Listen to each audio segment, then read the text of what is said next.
Power. A word that divides humanity into two classes: those who rule and those who are ruled. It is not given. It is taken. Seized by the few who understand how the world truly operates, while the rest live inside comforting illusions. Illusions of fairness, friendship, and faith. Tonight, we strip away that illusion. You are about to enter Machiavelli's world, a world not of idealism, but of realism, a world where trust is a luxury and mercy a mistake. This is Machiavelli's first law of power: trust no one. Centuries ago, in the courts of Florence, a man named Niccolo Machiavelli observed the nature of men with eyes sharper than any sword. He saw princes rise and fall, empires built and burned, friendships formed and shattered. He wrote what others were too afraid to say: that men are fickle, selfish, and ungrateful. He understood a truth most never accept.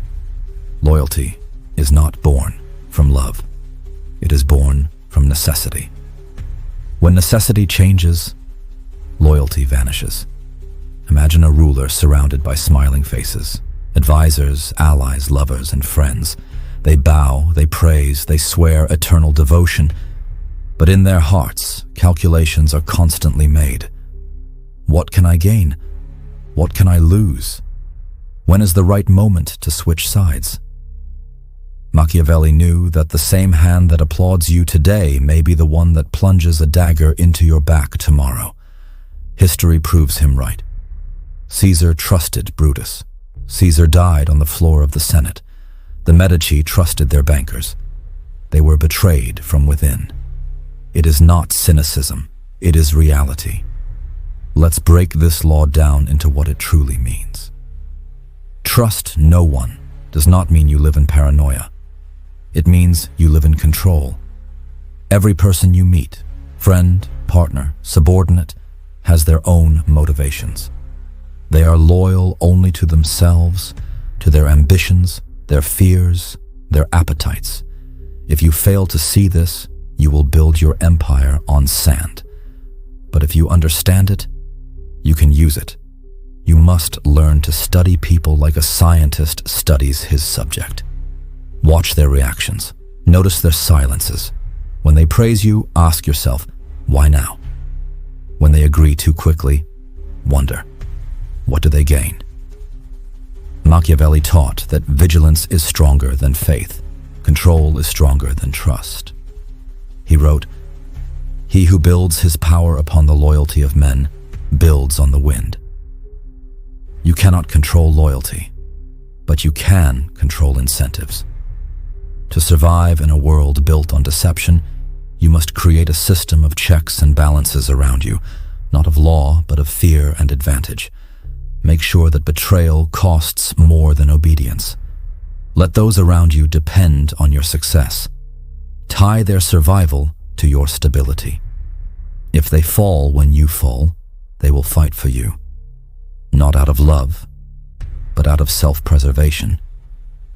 A ruler who keeps his circle divided, suspicious, and competitive will remain the center of their dependence. Each advisor will fear the other more than they fear you, and that fear will bind them. Division is not chaos. Division is security. Yet most people will call this cruel. They will say, but what about friendship? What about trust? What about compassion? And to that, Machiavelli would simply smile. He knew that compassion, when unguarded, becomes a noose. He saw the graves of rulers who believed in love more than logic, who mistook flattery for loyalty, who mistook kindness for respect.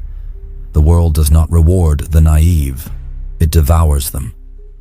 It is better to be feared than loved if you cannot be both. In modern life, this law is no less true. In politics, business, relationships, power operates by the same rules. Trust is currency. The more you spend it, the poorer you become. Think of the entrepreneur who trusts his partners blindly, only to be replaced when the company succeeds.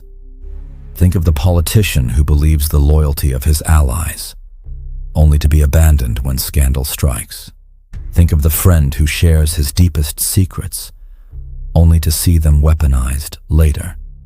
Every betrayal begins with trust, and every betrayal ends with a lesson. Machiavelli's wisdom was not designed to make you cold. It was designed to make you clear. To trust no one does not mean to isolate yourself. It means to move with awareness, to recognize that the heart of man is a battlefield, a place where fear, envy, and greed wage endless war. If you do not control the terms of loyalty, others will control you through it. So how do you apply this law? Here are the strategies of the true Machiavellian mind. Observe more than you speak.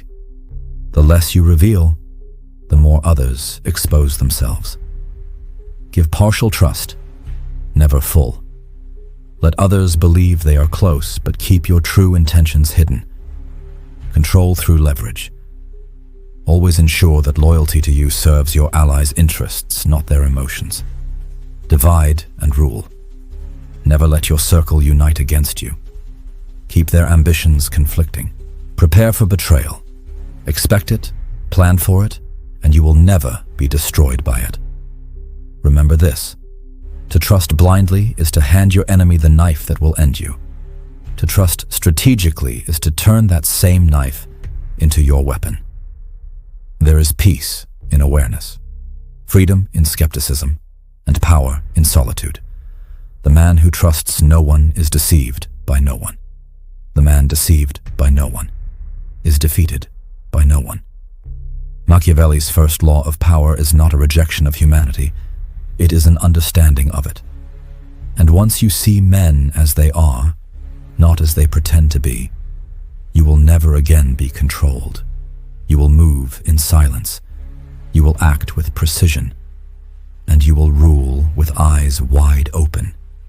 Because only the untrusting remain untouchable. There is a moment in every conflict when the choice becomes brutal and simple. Finish it, or invite your doom. Half measures are treachery to your future self.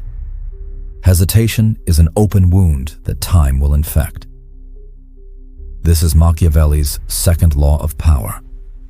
Crush your enemies completely. Consider the battlefield as a classroom of truth. The wounded do not die peacefully. They crawl, they conspire, they wait, they learn, they return. History is a relentless teacher. Those who leave rivals breathing will pay for mercy with their throne, their fortune, their life. Hannibal beat Rome on the field, only to stop short. He hesitated to strike the city itself. Rome recovered. Rome crushed Carthage. The seeds of mercy sprouted into a storm that annihilated his legacy. Caesar, again, show leniency and you invite knives in the Senate. Leaders who spare their killers rarely survive them. This rule is not vengeance for vengeance's sake. It is a pragmatic edge sharpened by centuries of mistakes. It is finality as security. Understand how this law scales. It applies to war and to whispers, to generals and to boardrooms. An enemy is not neutralized by humiliation alone. Pride remains. Ambition, even wounded, can regrow into rebellion. When you defeat someone, defeat every avenue they might use to rise, their alliances, their resources, their reputation, their hope. A defeated rival with means is a seed in fertile soil. A defeated rival without means is dead. Choose the latter. Yet brutality cannot be random. The masterful ruler destroys decisively, but with calculation. There are three essential principles to how this law must be executed. Complete the removal of capacity. Remove their power, not just their pride. Take away allies, confiscate resources, sever their networks. Make sure they lack the capacity to harm you again. Erase the narrative of resistance. Shape the story so the public believes the enemy was a threat that had to be neutralized. Let your victory be perceived as justice, necessity, or inevitable fate, something righteous, not merely cruel. Make the lesson visible. The more conspicuous the consequence of rebellion, the quieter the next generation will be. Let the world see the cost of defiance and internalize it. These are not acts of cruelty. They are acts of preservation. In the calculus of power, mercy to your rivals often equates to surrender.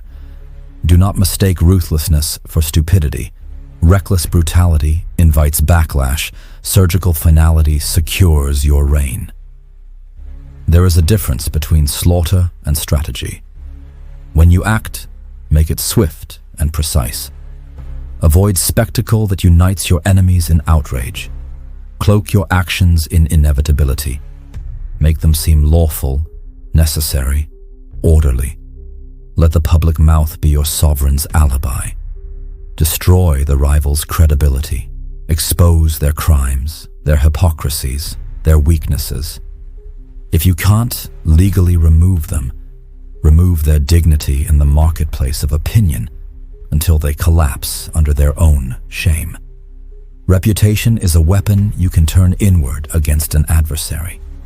In commerce, this law appears in hostile takeovers, in acquisitions that strip rivals of autonomy, in buyouts that leave founders powerless. In politics, it appears in purges, in forced exiles, in legal neutralization.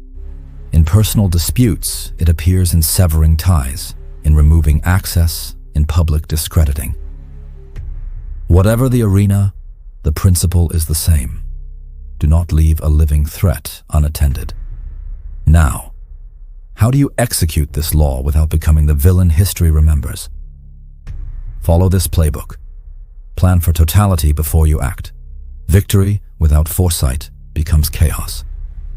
Identify every resource your enemy controls and design a campaign to sever each line. Map their allies, anticipate their escapes. Choose the legal and moral framing carefully. If you can attach your action to law, order, or public safety, do so. The public forgives necessity. It rarely forgives brutality for its own sake. Present your moves as obligation, not malice. Use intermediaries to shield your person. Have others carry out the dirty work when possible. Let your hands remain clean in the eyes of those you must keep. The fall guy, when staged well, becomes a public cleansing, and you remain the steady hand behind it. Crush the financial and social base. Cut off funding, partnerships, and platforms. Make your enemy economically irrelevant and socially ostracized. When the money dries up, threats wither. Monitor the aftermath like a general. After victory, watch for any sprouting signs of return.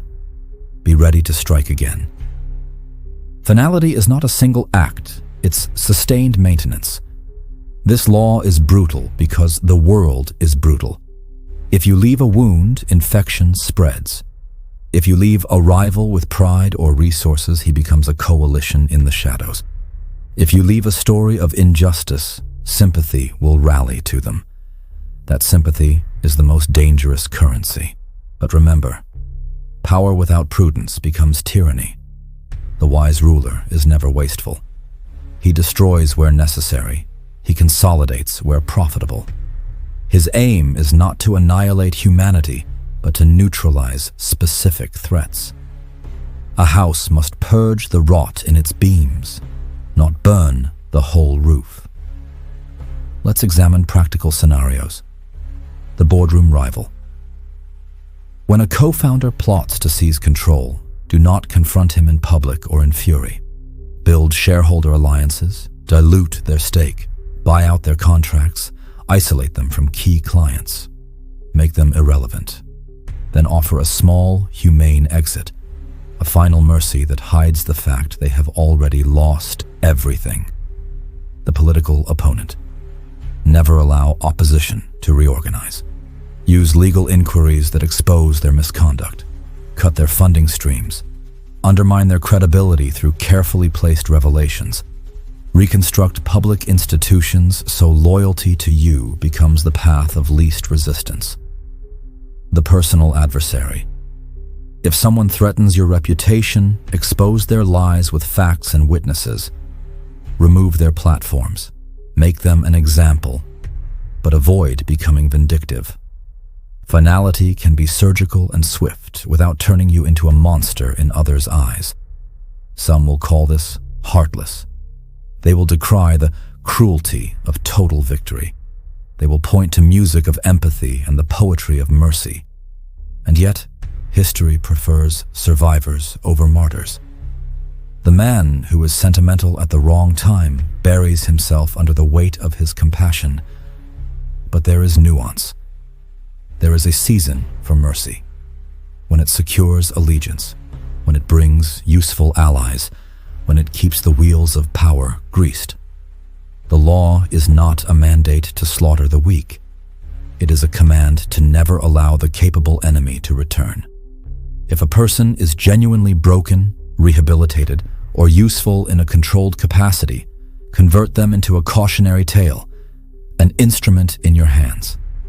Let them work under your watchful eye, useful, harmless, indebted. That is mercy with sense. Finality needs one more ingredient: inevitability.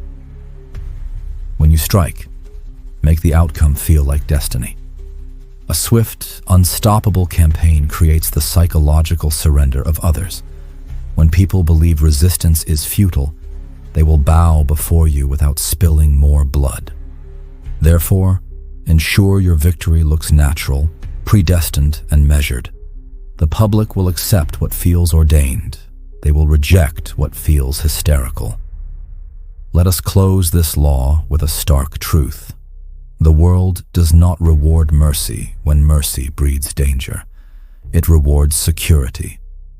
If your goal is to survive and to build, if your ambition is to create something that lasts beyond your mortal breath, then understand this. Unfinished enemies breed revolutions. Crush them completely when necessary. Do it with intellect, with precision, and with a cloak of legitimacy. Make the world see your actions as order, not malice. Make them understand the price of defiance. Power without security is an indulgence. Security without conscience is a tyranny. Your art is to balance both, to maintain order, eliminate genuine threats, and preserve your capacity to govern. In the chilling calculus of power, mercy at the wrong time is surrender. Finality is not cruelty, it is foresight. When you defeat someone, leave no path back. Make your victory the last chapter of their story. Only then can you build the next one in peace. The world falls in love with faces it recognizes as good. Crowds gather for parades. They worship the image of a saint, not the secret of a strategist. This is the paradox of power. What people see will always matter more than what people know. Welcome to Machiavelli's third law. Appear virtuous, be ruthless. There is an ancient theater in which every ruler must perform. The audience craves a story of virtue, justice, humility. They demand it. They are comforted by it. And they reward it with obedience. But the stage is deceptive. Behind the curtains, decisions are made that the crowd must never witness. The mastery of the ruler is to give the people what they want to see while doing what must be done in secret. It is not hypocrisy. It is craftsmanship. Consider what this really means. To appear virtuous is to craft perceptions, to build a public persona so convincing that skepticism is suspended. It is to present yourself as the guardian of values, even as you manipulate those values to sustain your power. History is filled with masters of the mask. Augustus, the humble restorer of Rome who built an empire, the benevolent patron whose palace hides a web of spies and assassins. The mask is not a lie. It is a tool. And like any tool, it must be honed, used wisely, and guarded. Why does appearance outrank reality? Because humans are emotional beings. When they feel protected, righteous, or proud, they follow without analysis. When you wrap your actions in the language of virtue, justice, charity, order, you activate their loyalties. You transform obligation into worship. But beware, the mask is fragile. A single slip, a rumor, a scandal, an exposed truth can strip it away and collapse your legitimacy like a house of cards. Therefore, the craft of appearing virtuous demands both performance and protection. Let's lay out the 4 pillars of the mask: public rituals and symbolism, ceremonies, charitable acts, visible humility. These are not empty gestures. They are psychological anchors. They create an image that people can trust and rally around. Grand gestures, donations, public pardons, temple repairs signal morality and stability. Selective transparency. Reveal what benefits your image, conceal what undermines it. Share staged victories, curated likenesses, and plausibly righteous explanations for your actions, but never offer access to the engine room. The public should see the clock face. They need not see the gears. Controlled proxies. Use intermediaries to execute unpleasant tasks. Let others carry the blame while you remain the face of benevolence. Scapegoats, commissions, tribunals. These mechanisms let you remain clean in the eyes of the masses while the work of power is done.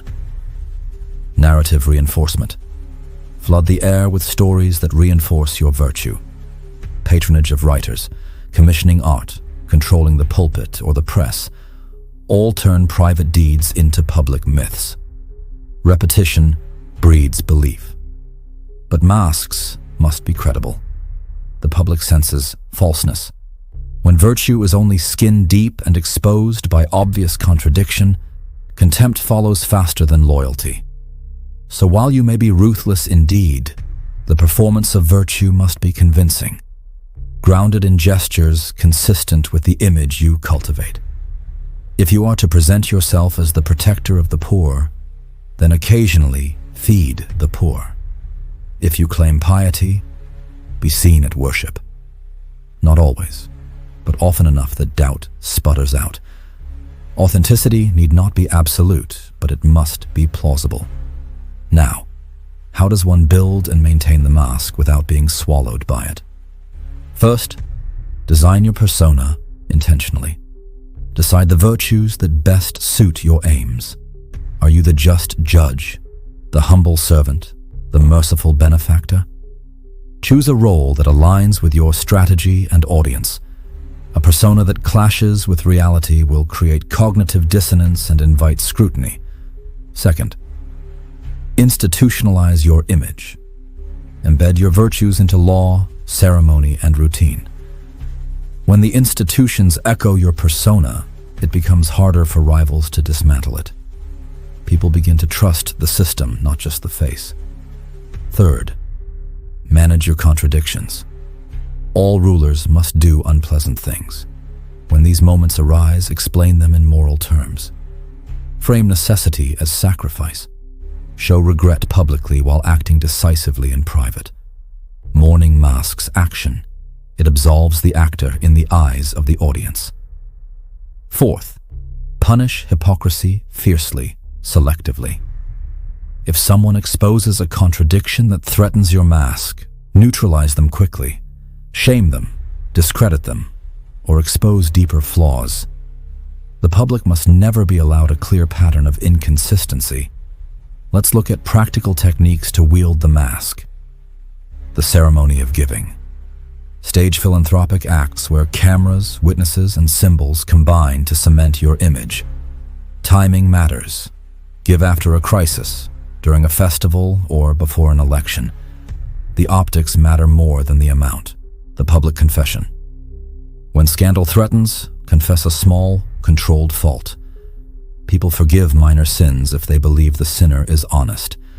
This lowers their guard and preserves your credibility for larger maneuvers. The visible patron. Sponsor artists, clergy, and intellectuals who will celebrate your virtues. When culture sings your praises, dissent looks petty. The ritual of remorse. When you must execute harsh measures, Accompany them with ritual regret, a public statement, a minute of silence, symbolic acts of contrition. The crowd accepts severity if it smells of sorrow. The controlled outrage. Manufacture outrage toward a scapegoat to channel anger away from you. Redirecting moral fury is as powerful as defending yourself. There is also a psychological danger. The mask can become the face. The actor begins to believe their own performance, to confuse image with identity. This degeneration is fatal. When a leader loses the ability to be ruthless because their mask has convinced them they are virtuous at heart, their decisions will be inconsistent and their enemies will exploit the fissures. So maintain separation. Keep a private counsel. Keep confidential advisors who can speak truth to you, and never let public approval determine private policy. The mask must be a tool you wear, not an identity you become. A warning: appearing virtuous while acting ruthlessly invites moral opponents. There will always be those who despise the hypocrisy and who will try to expose it. That is why the management of truth is essential. Your secrets must be guarded, your image curated, your enemies distracted. Yet the beauty of this law is its power to stabilize. When people believe in the righteousness of a ruler, they police themselves. They internalize your narrative and act as your guardians. A populace convinced of your virtue will forgive transgressions, suppress dissent, and even volunteer sacrifice. This is the silent army of the image. Millions of small acts of complicity that secure your rule without a single blade being drawn. To summarize, appear virtuous, be ruthless. Let righteousness be your cloak and realpolitik your hand within it. Cultivate rituals, build institutions that echo your persona, and protect your mask with calculated precision. Remember these last three imperatives. Perform consistently. Rituals repeated become truths in the public mind. Protect relentlessly. Guard your secrets, manage narratives, separate self from mask. Never let performance replace reality in your own heart. The mask is not a moral indictment. It is a survival technique. In a world where perception often decides fate, the ability to shine while you strike is both art and armor. Wear the mask with humility and the dagger with resolve. That is how the ruler governs.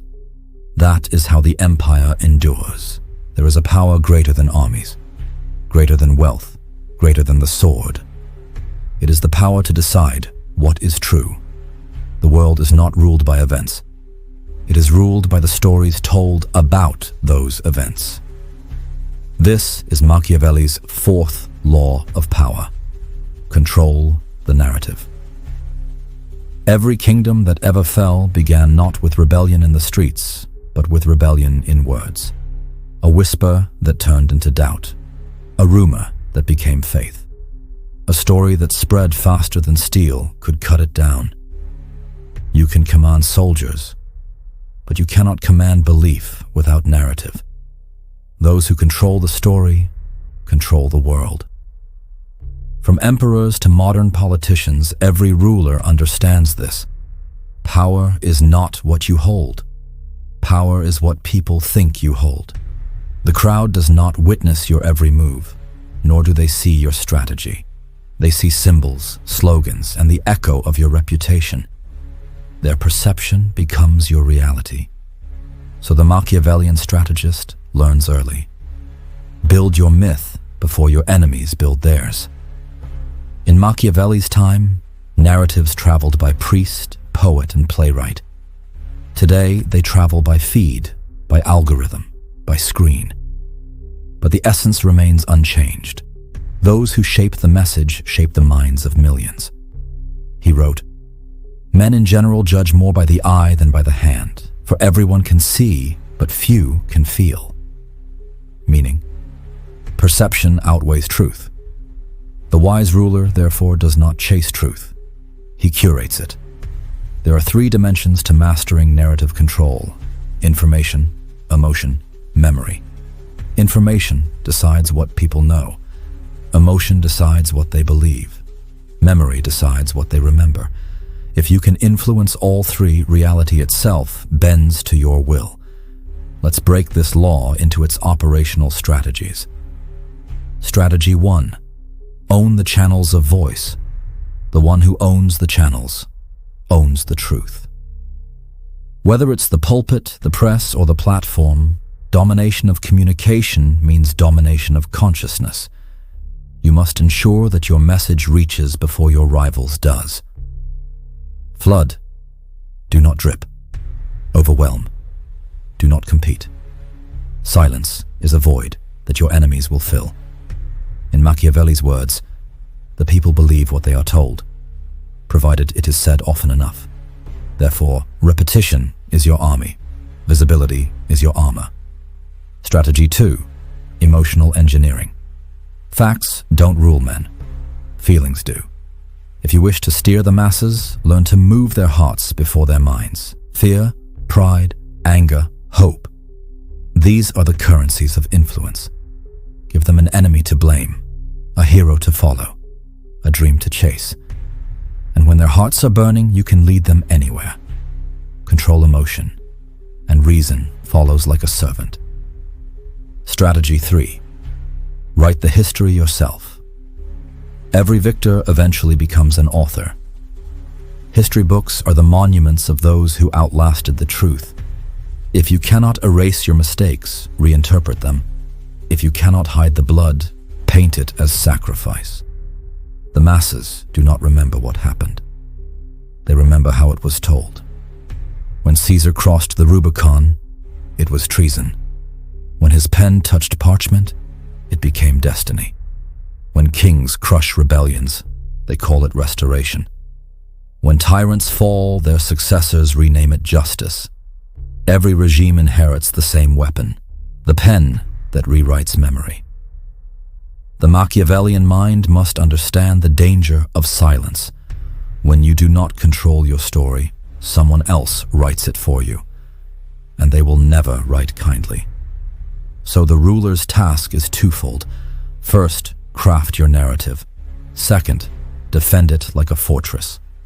That means monitoring public sentiment, seeding positive stories, neutralizing hostile voices, and constantly reminding your subjects who you are, or rather, who you want to be believed as. Repetition is hypnosis. Visibility is control. The more they see you as just, wise, necessary, the less they question your methods. Strategy 4. Manage scandal. Before it manages you, even the greatest rulers face exposure. A single story can destroy an empire faster than a sword ever could. Therefore, the moment a scandal emerges, act in 3 steps. Flood the field with noise. Overwhelm the channels with distractions, a new initiative, a public gesture, a controversy elsewhere. People forget quickly when fed new emotions. Control the frame, define the narrative before others can. It wasn't corruption, it was loyalty. It wasn't cruelty, it was protection. Frame every flaw as duty. Sacrifice pawns, offer a subordinate for blame. A scapegoat appeases the crowd while preserving your own sanctity. In perception warfare, timing matters more than truth.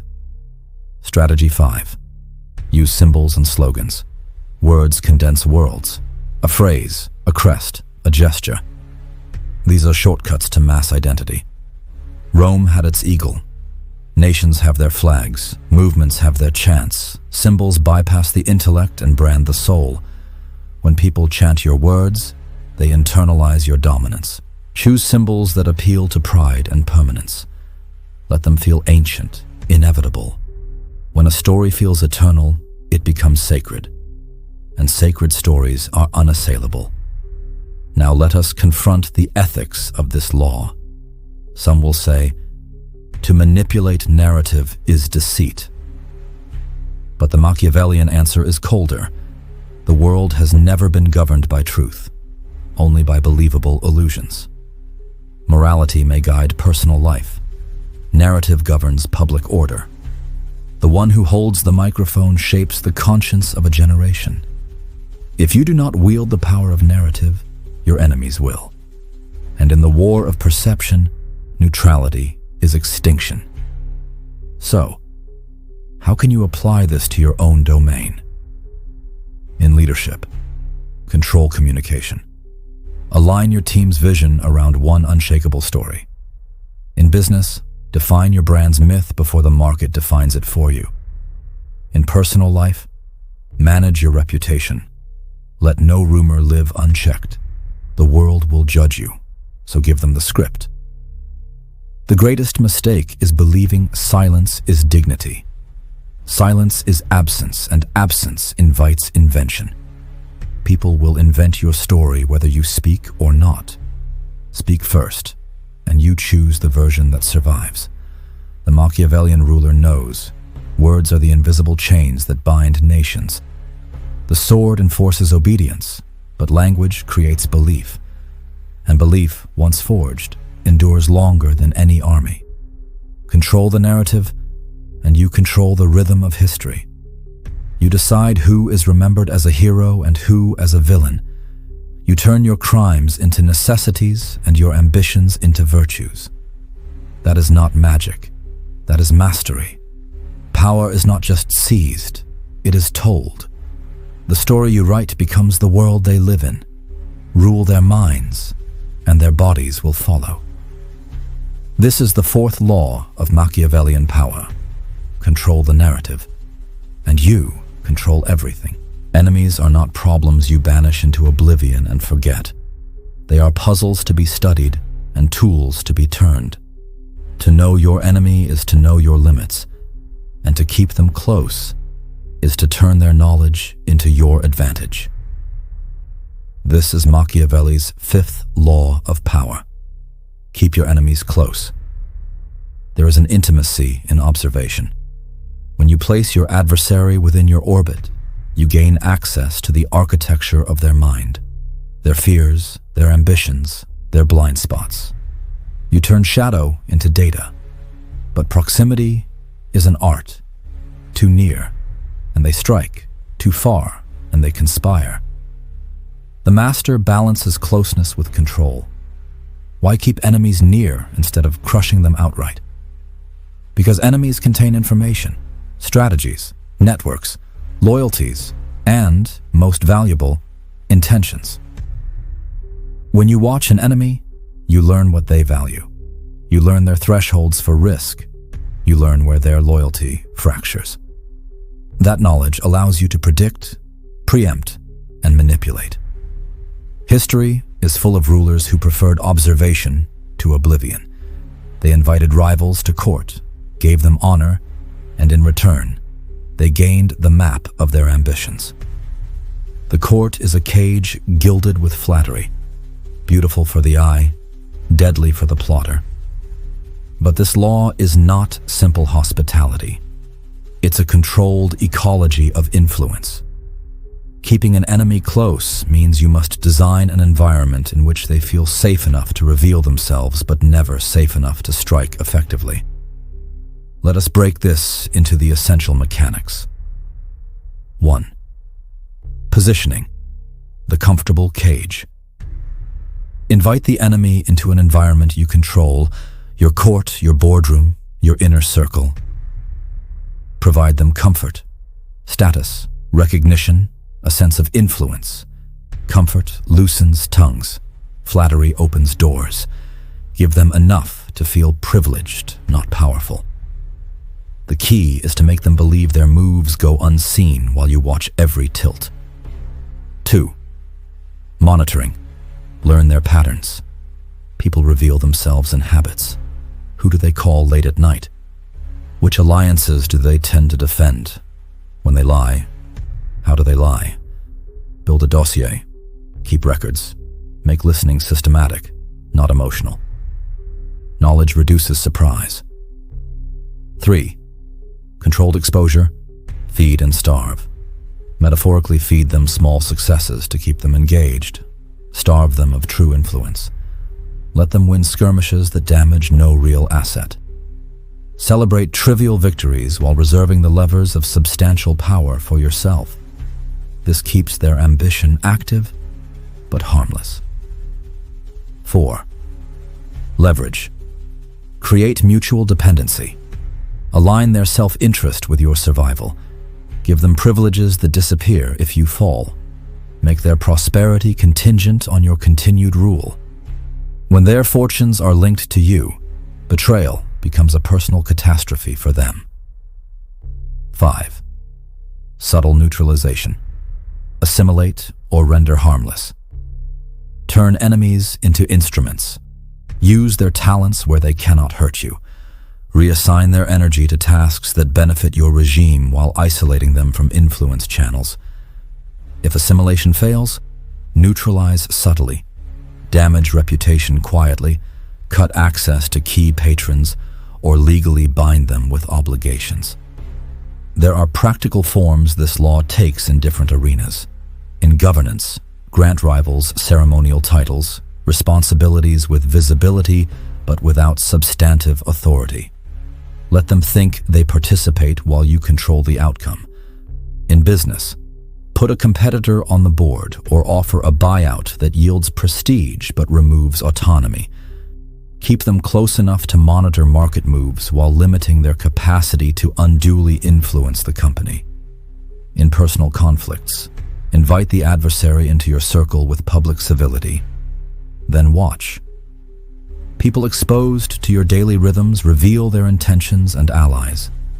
Use that knowledge. Cut off support quietly. Sow doubts among their allies. Offer them controlled help that makes them indebted. But proximity creates risk. An enemy in your house can light a blaze. Therefore, the Machiavellian must practice 3 rules of safety. A. Never let them command clear levers of power. Give dignity, but withhold agency. Control the instruments, the purse strings, the keys, the access points. Dignity without control is a theater of illusion. B. Maintain counterbalances. Keep enemies surrounded by rivals, by obstacles, by watchers. Make sure their circle is fragmented. Multiple small watchers are better than one strong guard. C. Psychological profiling. Understand the type of enemy you face. Some are vengeful, some are transactional, some crave recognition. Tailor your engagement to their psychology. A vengeful enemy must be monitored more tightly. A transactional enemy can be kept by deals. Now let us talk about covert techniques that secure proximity without danger. The honorable host. Invite a rival to join ceremonial duties with visible privilege but limited operational control. Vanity will keep them compliant. The corporate chair. Offer a seat on the board that gives status and visibility while diluting decision rights through committees and oversight. The marriage of convenience. In alliances, bind enemies through mutual family or corporate ties that complicate betrayal. Blood, contracts, or investments create friction against treachery. The confession ritual. Offer them a safe space to vent, therapy, private audiences, or advisory roles where they reveal intentions. Information gained here is priceless. The controlled leak. Feed them red herrings. Let them believe they've discovered advantage. The illusion distracts and exposes their moves. But beware the moral hazard. Keeping enemies close can breed arrogance. You may begin to overestimate your control. You may mistake proximity for security. The trick is constant recalibration. Monitor, reassess, and adjust. There's also the danger of empathy. The closer you get, the more human they become. Softness invites betrayal. Maintain professional distance. Observe with clinical detachment. A real-world example in microcosm. A CEO suspects a co-founder of plotting a takeover. Instead of immediate firing, which risks revolt and public sympathy, the CEO offers the co-founder a prestigious, public-facing role, accompanied by restrictive covenants, reduced operational power, and regular audits. The co-founder, relishing the spotlight, reveals contacts and tactics. Over time, the CEO uses the evidence to legally neuter the co-founder's ability to act. The result? You keep the enemy close, convert their moves into intelligence, and neutralize the threat without a public spectacle. This law also teaches a meta skill, the transformation of enemies into instruments. A cunning leader will turn the ambitions of rivals into engines for his own objectives. Let them wage petty campaigns that divert energy from existential threats. Offer them tasks that, if completed, advance your plan while binding them tighter to you. You weaponize their vigor. Finally, the psychological crown of this law. The enemy who believes they are playing you is a richer source of advantage than the enemy who knows they are watched. Let them think themselves free. Let them believe in their plot's secrecy. In their overconfidence, they will reveal the timing, the allies, the weaknesses. Your patience becomes profit. So remember, keep them near enough to study. Keep them distant enough to limit damage. Train them with small rewards and big constraints. Tie their fortunes to yours. Turn their ambition into your intelligence. Enemies close bring you eyes in places you cannot go. They feed you the map to your own survival. Handled poorly, they will end you. Handled well, they will make you invincible. Keep your enemies close, not as trophies, but as instruments of foresight. Power is never granted. It is constructed, piece by piece, law by law, betrayal by betrayal. And when you have survived every test, the deceit, the wars, the isolation, there comes one final challenge. How do you stay untouchable? How do you rule without fear of collapse? This is the art of consolidation.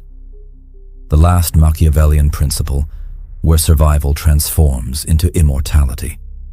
Every ruler, every strategist, every mind that rises through cunning faces the same fate.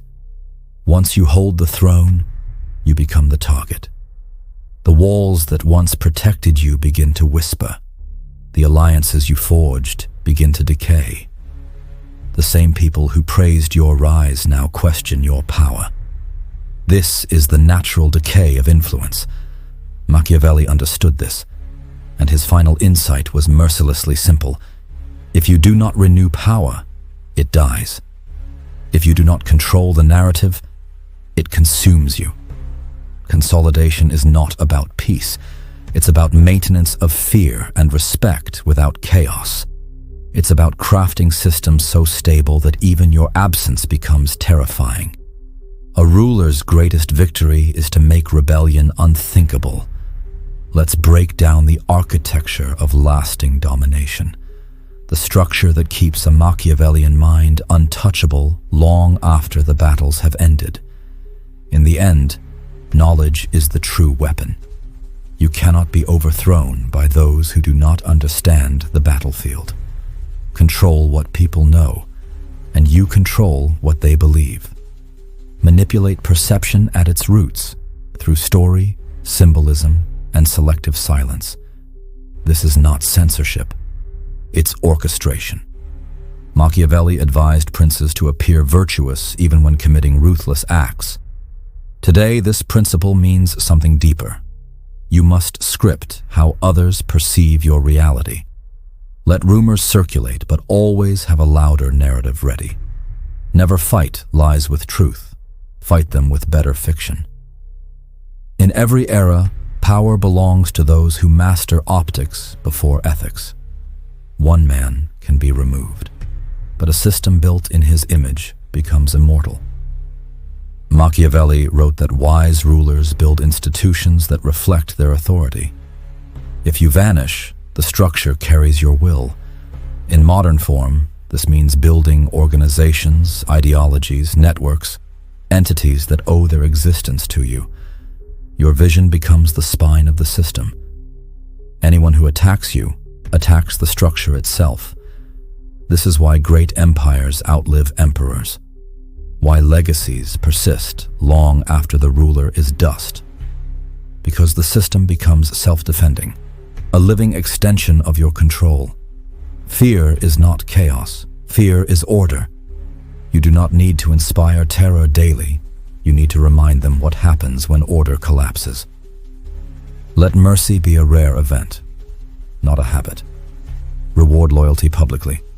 Punish betrayal privately, but decisively.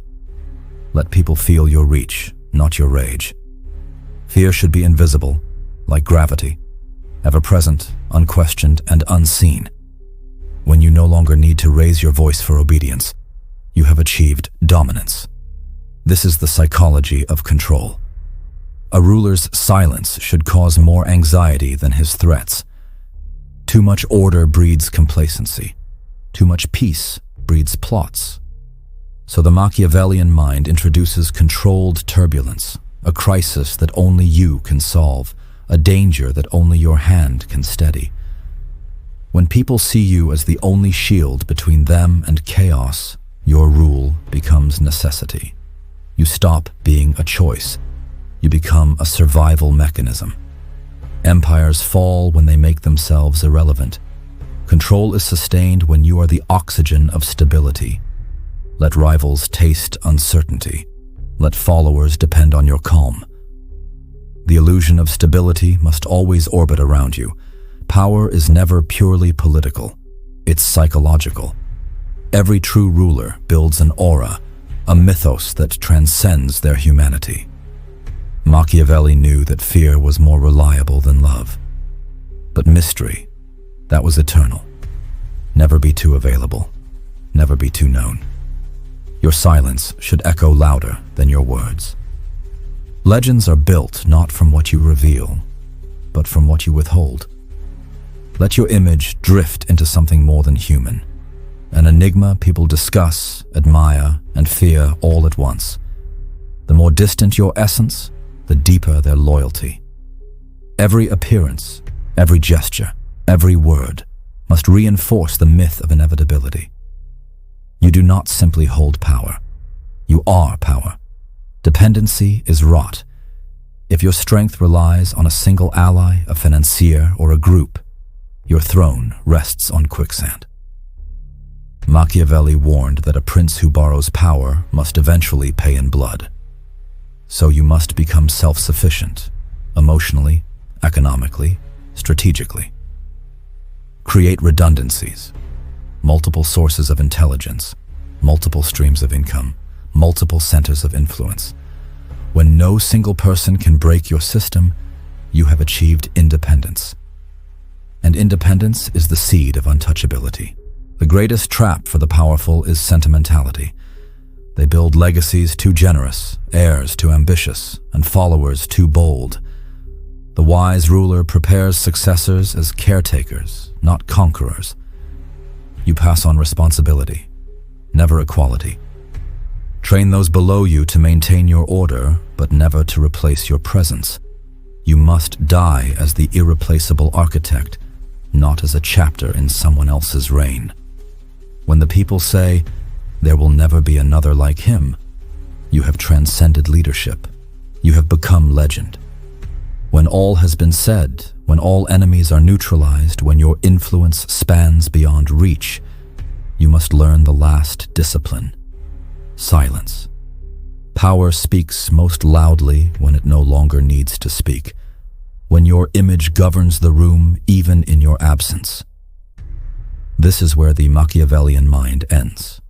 Not in blood, not in glory, but in silence so profound it commands obedience. The ruler who controls without motion. The strategist who manipulates without speaking. The figure who exists beyond the reach of emotion, time, and chaos. That is what it means to become untouchable. You have learned the laws of power. You have mastered trust and betrayal, mercy and fear, distance and domination. Now, consolidate. Build the system. Control the narrative. Live in the silence above the noise. Because those who chase power perish, but those who embody power endure forever.